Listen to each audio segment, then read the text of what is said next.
Hello and welcome to AXSChat. I'm delighted to welcome back to AXSChat after a long break, several years since we last welcomed Axel Leblois. Axel is founder of G3ict, which is also responsible for IAAP and the M-Enabling conference, which is taking place this month in Washington. So welcome, Axel. It's great to have you back. I think it's 11 years since the first M-Enabling conference, and this will be the 10th edition of the conference. So long running now, and I think that an awful lot has really changed in the just over a decade of time that's intervened. So what are the sort of key things that are going to be happening in the conference this year? So what are the real key themes? Well, first of all, people have not really met in person for a long time, although we did have the conference in person late last year.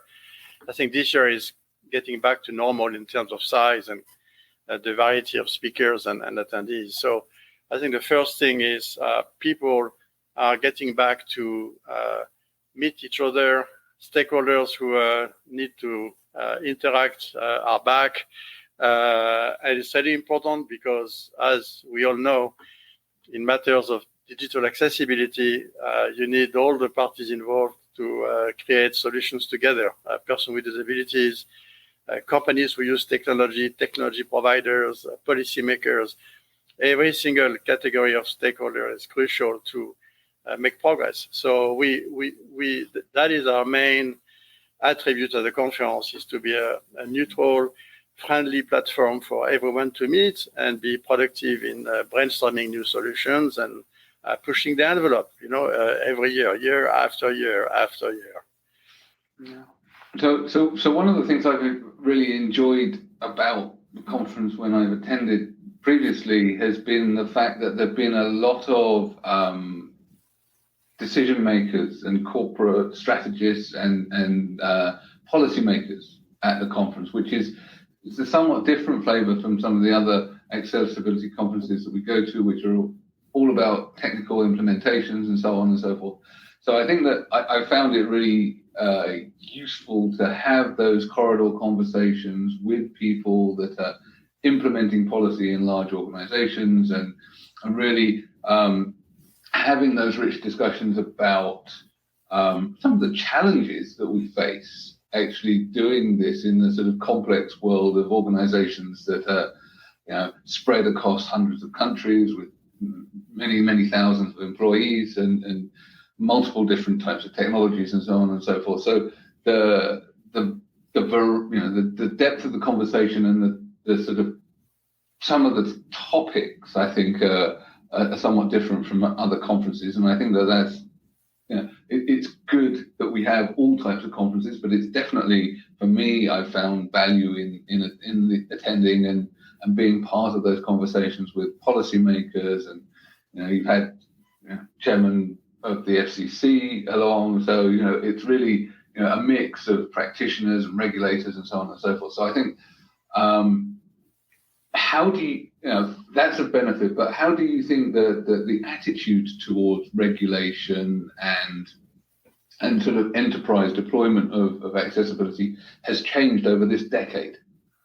Well, first of all, once a year we have that survey coming out, which is the State of the Accessibility Report, which we have done with one of our longtime partner, Level Access, and one of the very interesting trend we have noticed over the past 3 years is that historically, when you ask organization why, and by the way, that survey has about 1,200 organizations participating, so it's a large survey with a large sample, a third in outside the US, 2/3 in the US. And when I say outside the US, it's a large part European companies. And what we found is that the main driver for accessibility implementation in large organizations used to be compliance. And since I think it is last year, compliance was bypassed by the desire to meet their DEI objective. So in other terms, the inclusion values of the organization seem now to be the number one motivation for large implementation of accessibility. And that is a sea change, honestly. So to answer your question about attitude towards regulation and so on and so forth, I think in a way Europe was ahead of the curve there, because we found in Europe also many companies dedicated to accessibility for value proposition reasons, because they want to make sure that they pursue corporate social responsibility objectives in the best possible way and are inclusive of persons with disabilities. But again, in the US, the compliance was such a concern that it used to be number one. It's not anymore. It's number two behind, meeting the inclusion objective of the organization. So that's a big change. Regarding regulations, I would tell you that one area of great concern is web accessibility. And as you know, even from your own experience, Neil, the issue of web accessibility is extraordinarily complex, especially for some organizations that have to manage millions of pages, millions of electronic documents, tens and hundreds of millions of transactions, to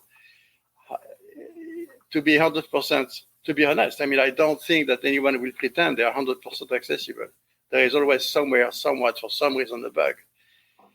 And so the way, at least in the United States, and even outside the United States, the lack of precise definition of what web accessibility obligations were was really a disservice to everybody.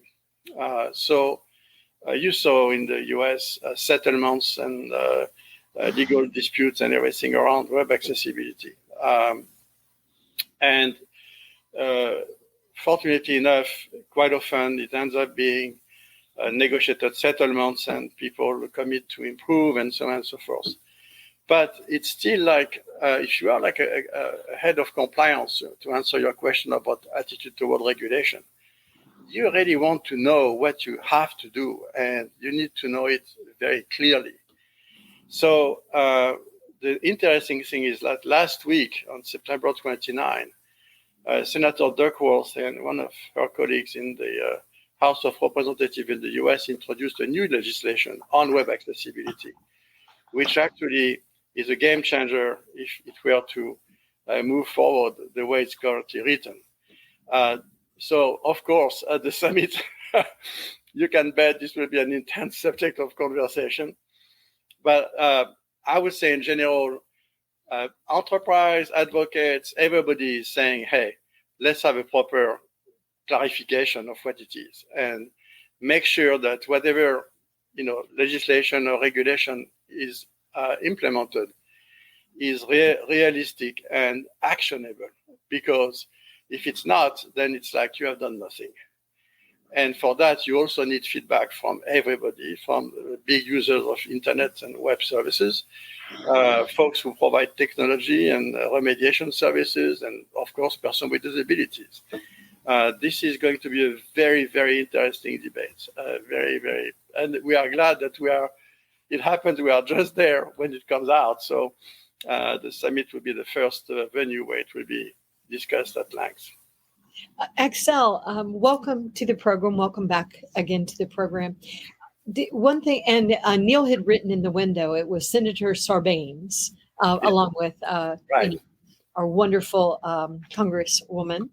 But one thing that I saw whenever you first started M-enabling, the M-enabling summit, I was sort of surprised because the M was mobile and no one else was talking about mobile, only web. We were only talking about web at the time. Also, I was very involved in the disability inclusion conversations, but I did not see anyone talking about accessibility except in little pockets. I know that I was on the board of a very well-known business-to-business organization that supports businesses with disability inclusion, and we weren't talking about accessibility.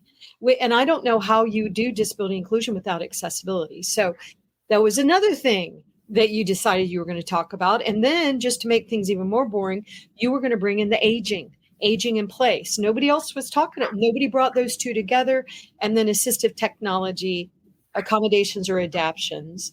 And you're going to talk about it from a global perspective, not the US perspective, which is what we all were talking about. Every once in a while, we'd talk about those, whatever, in the UK and those Europeans, but it was all about the US until M-Enabling Summit.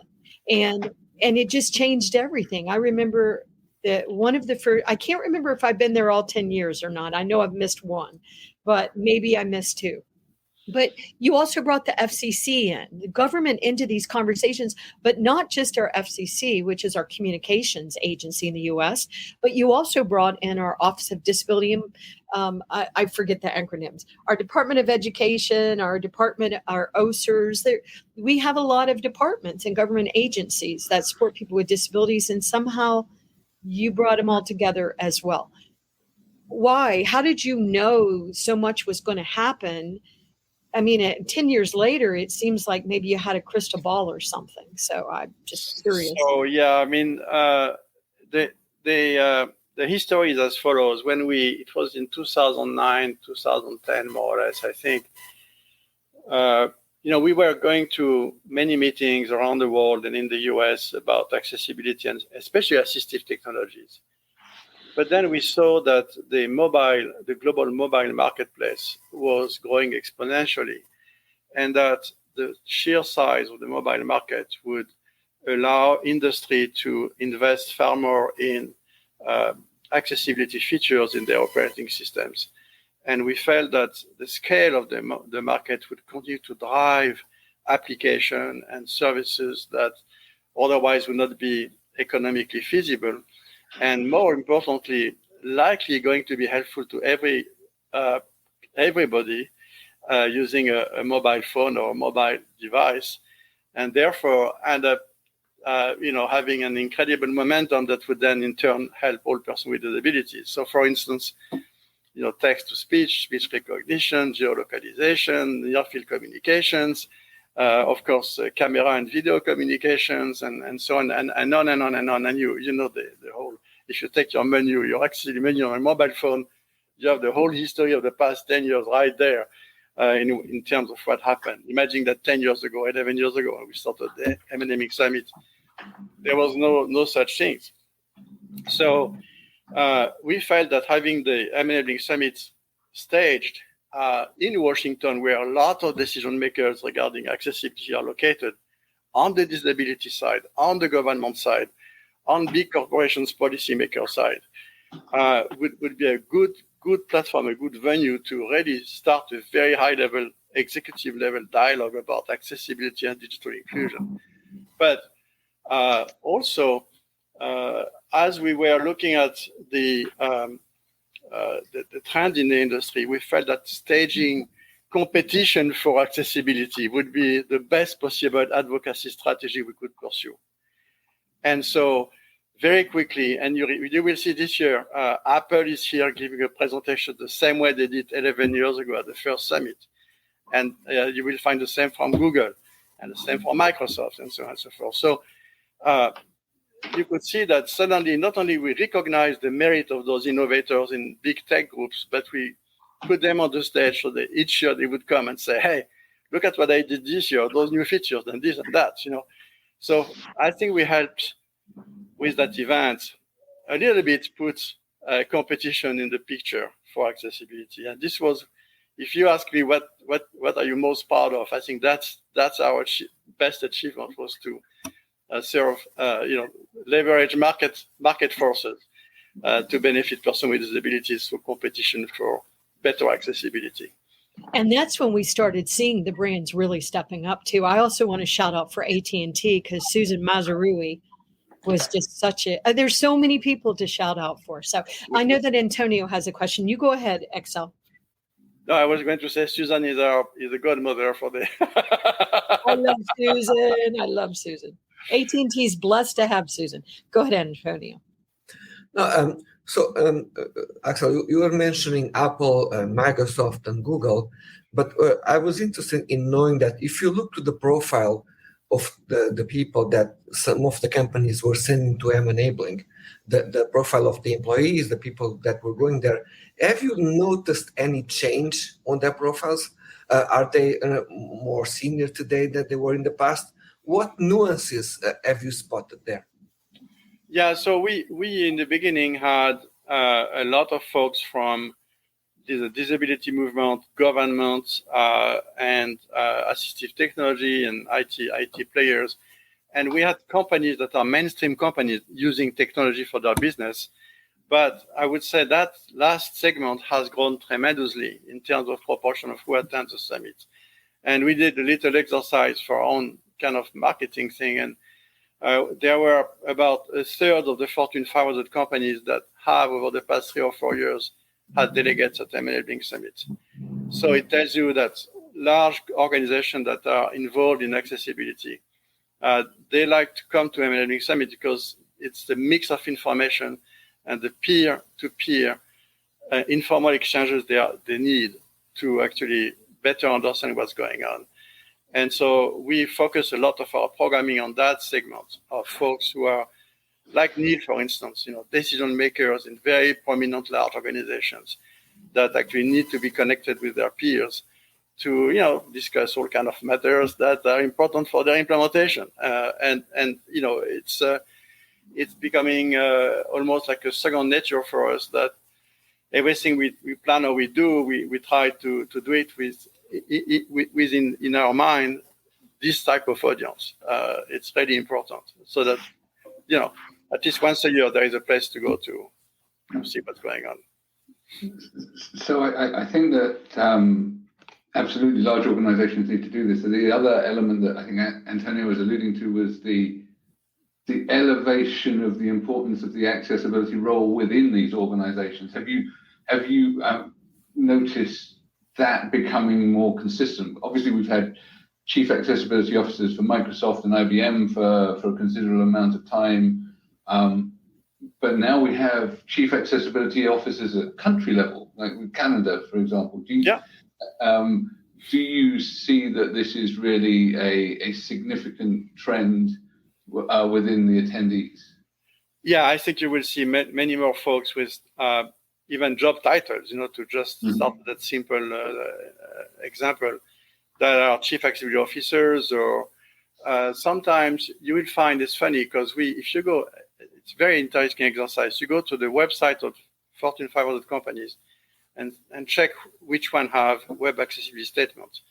Most of the time they will indicate who is responsible for it in the organization. And a large proportion of folks are in the DEI sector.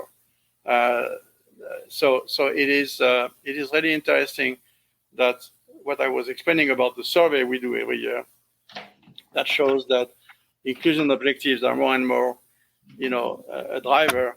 I think also from a title standpoint, you see a bit more folks who are proactively heading up inclusion matters and digital accessibility matters as, their main goal, rather than someone strictly in compliance reporting to a legal department, if you will. And that is a very significant change, I think, again, that we see among our attendees. But this year, you have folks, you can see it on the program. We have speakers from some of the largest companies in the world, the Walmart, Accenture, Pricewaterhouse, big tech companies and so on and so forth. Atos. Yeah. So it is. If you just look at the list of speakers, you'll see who is there. That's that. To answer your question, it is exactly what's happening. Yeah. There is that elevation of the function, in organization, but I would say quite a bit driven by the inclusion objectives. So I think this is interesting because there's a couple of drivers for inclusion objectives as well. So I think that for example, within Atos we have very strong ESG credentials. We've been leading on decarbonization for a long time and sustainability, and we've cited accessibility within sustainability and ESG. So we map all of the sort of accessibility stuff to our ESG. We shape our program in the same way that we shape our decarbonization program, and we essentially treat inaccessibility as a negative externality. So we're applying those same kind of frameworks. So the drivers for inclusion aren't necessarily coming from DEI. DEI contributes and overlaps with it, but it's actually part of the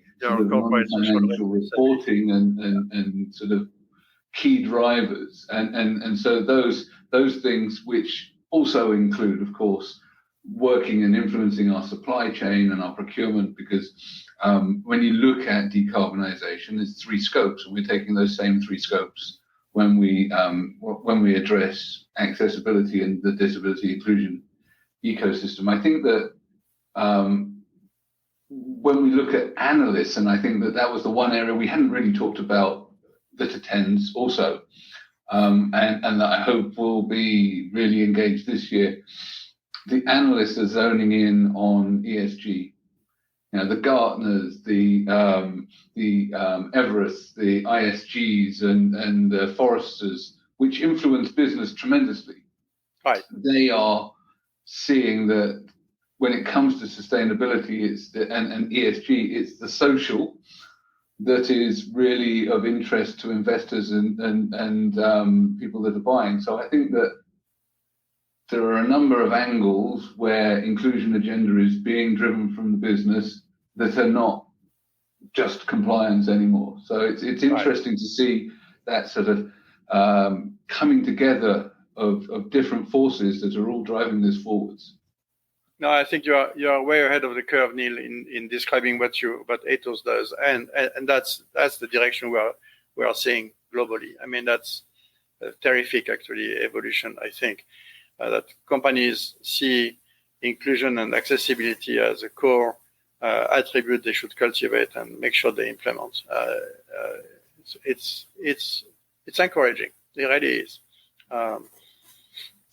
And I would also say, also kudos to Ethos and some of the other brands that we mentioned here that are really trying, despite everything being gray and everything. But I want to sort of shift to another direction, because I do not perceive that the Enabling Summit is just about accessibility, and nor is anybody saying that. But I'm just saying one thing that I have always liked about the Enabling Summit, and my team has always volunteered and helped because we believe in the work and we're stronger together. But the reason why I thought it was different is because I find often people are trying to look for the easy buttons, and they're thinking, no, let's just talk about accessibility. No, let's talk about disability inclusion. No, let's talk about DEI or ESG or SDGs. But the reality is we need to enable humans. We have to enable humans, and we have to continue to think about all these things differently, which we all agree with. Now we're talking about the metaverse, which you have a session on the metaverse. I mean, I know that Neil, for example, and Susan Scott Parker, and I forget who else, they're talking about AI at an ILO event. So we've got to keep talking about all these big things. But I would like to sort of shift a little bit here. Because one thing that I appreciate about Enabling Summit and G3ict is that you care about our community. And I do not see all conferences caring about our community. And how I'm going to ground that statement is I remember I was always supporting you with the accessibility desk because I believe in this work. And so one thing that we were seeing was we were trying to figure out how to support the deaf speakers without, ruining the budget for the conference. I'm just being serious. There was an issue that I was working with Axel's team, EJ Krause, and the G3ict team, and we were trying to figure out what do we do, because this is really expensive. And so I went and talked to other conferences, who I will not name, around the world. And what I was told confidentially was that we do not include them. They're too hard to include. So think about it, audience. How many times have you gone and seen a deaf speaker speaking about this content? How about a deaf blind? How many times have you gone for deaf blind? So one thing that I like about Enabling Summit is that they actually are including our community across the board. I've never seen so many attendees that are deafblind. I mean, so I am a fan, Axel, of you, and I'm a fan, but this is how we move forward. This is how we get the ATOSs to care about our community, to learn our community, but I don't see other conferences doing it unless you're a deaf conference. So I just thought maybe you could tell us why, Axel, did you do that? Because it cost a lot of money, was a lot of headache, but now you've set the standard very high. Well, as I said earlier, we envision that progress can be achieved if all stakeholders are involved in the discussion. They have to be there on an equal basis with others, and have the ability to communicate, to exchange, to share thoughts, to speak, and there is no way around it. You have got to do what you preach. So yes, we since the very edition of the Enabling Summit, we ensured that we had all the accessibility services that should be expected in a meeting where people have to really participate. So that's really the main motivation, is strictly an objective of complete inclusion of all the communities involved. I also should say that being in Washington, we already have an environment where a lot of government agencies do a great job with accessibility services. You can't go to the FCC meeting without having full captioning and sign language. You can't go to many of the federal agencies' meetings without the same type of services. So in a way, we are also helped by this ecosystem in Washington, where we have great services for accessibility. So it's another dimension I want to mention, because it's not always easy to have, especially in-person services, accessibility services. It's in our case, we have a little bit of a positive help from our immediate environment. Right. I know Gallaudet has been wonderful at supporting it, and Cloud Stout, but it was just interesting because I don't always see disability inclusion accessibility conferences walking the walk. Their websites aren't accessible. They are not having captioning. They're not doing CART services right. So, and I'm not criticizing because I do things wrong all the time, but we do have to just give kudos to the Enabling Summit. That's why my team gets behind it. So anyway, but I'll be quiet. Turn it back over to you, Neil. All right. Thank you. And I agree that it does cost a lot of money to do this stuff. And I think that there are a few conferences that do it well. Enabling being one, Funke has been good with the signing, and when you go to the ILO, you always get international sign language. But part of the problem, and Axel kind of alluded to it, that Washington's a good place to have access to the services, is the scarcity of those services. Exactly. It's actually really hard to book sign language interpreters. Try getting them for Global Accessibility Awareness Day every year, when there is this sort of huge competition for everybody to show how accessible they are, and it becomes even more fraught. So I think that there's also a case for looking at ways that we can apply technology to make these conferences more accessible as well. Yeah. You are right, Neil. And one of the sessions this year at the Enabling Summit is about the role of automation in accessibility, and what are the upsides and risks of automation. But many people will tell you, who are in that space for many, many years, like yourself, I guess, in order to scale up accessibility long term to all type of organizations, small and big, and small and large, automation will have to be leveraged. And it's very controversial, because there are many cases where automation creates little disasters. We have an example with the overlay situation. I mean, it's very well documented. There was a great New York Times article not too long ago about it, So it's well intended, but with huge problems. So and it's the same for services captioning automated captions. It's the same for potentially automated descriptions for alt text. It's the same for certainly for avatars for sign language, which are taboo for deaf persons, because some of it misses completely the cultural aspect of sign language and a human-to-human touch of sign language that is necessary for persons to communicate. So it's tough. It's very tough. I agree. It's a double-edged sword. We certainly we know that the people have fair criticisms of the accuracy of automatic captions and of alt text and everything else. At the same time, the progress that has been made over the last few years has been really significant. So that the quality has improved an awful lot. Exactly. And what we can expect is that the quality will improve again and get to a point where it becomes much more acceptable and mainstream, at least for certain scenarios. Now, there will always be a place for human-to-human services where accuracy is more greatly needed. But I do think that if we want ubiquitous accessibility, we're going to have to rely on technology, but we need to build that with the community. I know Antonio's got a quick comment before we close. Don't you feel that sometimes we also need to look at the way how we train accessibility professionals for at university level, at different levels, for them also to consider the needs and that business can actually become customers? I'm telling you this for a very clear example. My niece is about to finish her sign language studies in Portugal. And everyone in her class is being driven to work in the social sector. So I asked her, can you talk with your professors now?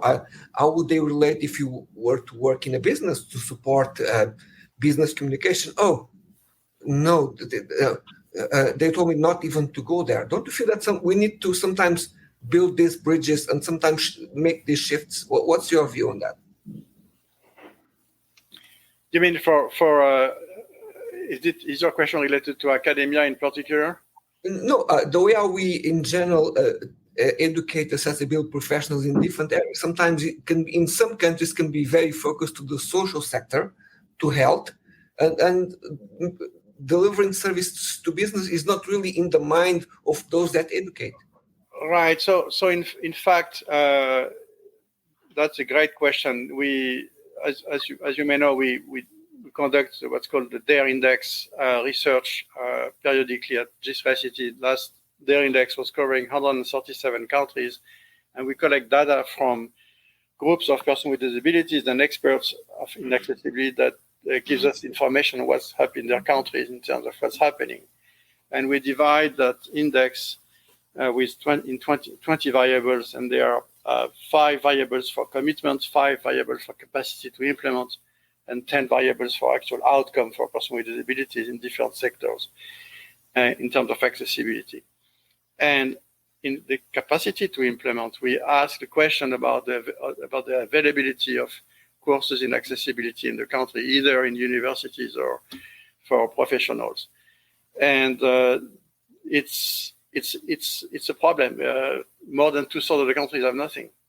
And that is one of the key issues that we are facing, that and the fact that locally persons with disabilities are not involved in any policy making or monitoring for accessibility. So education is crucial. Certainly, I see 2 initiatives worldwide today which are really very important. There is Teach Access, which promotes a curriculum for college and universities in accessibility, which I think addresses the vacuum that exists in many places where you train computer engineers and folks who are going to be involved in executive decisions in companies with digital matters, but they have no idea what digital accessibility is about, not even the faintest idea. They never heard of it. And they are going to be designing systems, designing software, user interface, websites, and they have never heard about accessibility. So trying to teach people at the university and college level is extremely important, not only in the computer science domain, but in every domain that eventually is going to be involved in using technology. Now, the other aspect is training the huge number of professionals who are dealing with accessibility. Of course, that's something we, at IAP, we try to do. As you know, we have that certified professional in accessibility core competency certification exam, and we put at the disposal of all members and everybody else outside the association our joint course with Princeton University on accessibility, and that's a very strong foundation for folks to understand the fundamental issues around disability, barriers to digital interactions, and solutions that exist. So at least when they're in an executive position, they have a notion of what to do, what's happening, what are the solutions, And so to answer your question, that's probably the most important way for an organization to make progress is to ask their folks to take the course, get certified. Actually, at the summit, we'll be celebrating our 5,000th certified person since we started the program, I think 4 or 5 years ago. So it's going phenomenally well, and we see that as a very practical, very necessary step for organization. And we see in very large organizations where you have decentralized units, and that's true in academia and in the private sector or even in government agencies, that the strategy is often to have at least one champion that is CPAC certified, so that there is someone there that can raise the red flag or give advice or guidance to their colleagues. So one certified guy is going to influence hundreds of situations where otherwise you will have an inaccessible output for the organization. So I think unfortunately it's not, we would need 500,000, not 5,000, but you have got to start somewhere. And so we are dedicated definitely to push in that direction. And Antonio, thank you for the question. That's a fundamental issue today, is the gap in knowledge, skills, and motivation to get things done to be accessible. Thank you, Axel. And we've been working with IAAP when we created the digital accessibility apprenticeship standards as well. So again, skills initiatives in business are really important, and that sort of professionalization at all levels across all the domains is much needed. So thank you very much. Just a reminder, if people are interested in registering, it's m-enabling.com.